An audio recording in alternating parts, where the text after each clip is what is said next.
Impassioned pleas for help after dozens of people in downtown Kingston were left homeless following a demolition exercise between Sunday and Thursday afternoon along Orange Street.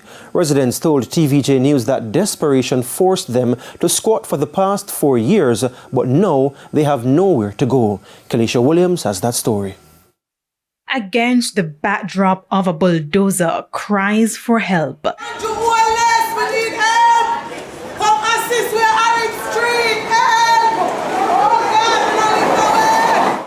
For the past year, the building, known for its history, was home for dozens of people at 151 Orange Street in downtown Kingston. Built in the late 1890s, it was the home of the West India Electric Company, now the Jamaica Public Service. But between Sunday and Thursday evening, all the memories have been reduced to rubble. Them coming with tractor, bulldozer, everything and start bulldozer on the place. We get some of the things, but we don't get all our stuff them. Like what you have still over there?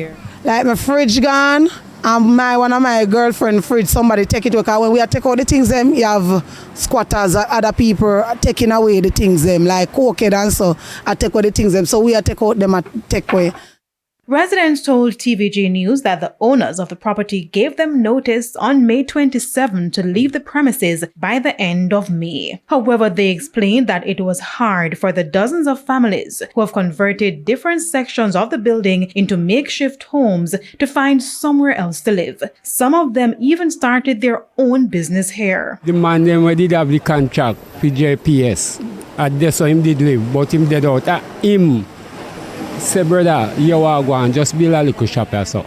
Because we don't have no choice. Because I usually work in the market, but show me get sick out.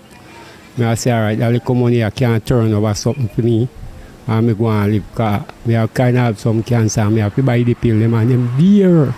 And now, for the past 7 days, many have been living in the streets. I go over there and I take up some iron. And go sell. See some red brick there, when we put this up, we sell, we catch back our money. We sort out myself.